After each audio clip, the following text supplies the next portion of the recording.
दर्शक बंधु राज्य में एपर्यंत प्राय 96% राशन कार्ड हिताधिकारी इकेवाईसी कर आहुरी 4% हिताधिकारी एपर्यंत इकेवाईसी करना एबे पर्यंत राज्य में प्राय 8,16,056 जन राशन कार्ड कटि सारी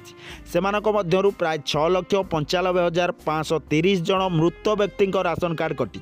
अर्थात मृत्यु पर नाँ राशन नि आउ इकेवाईसी प्रक्रिया जांच है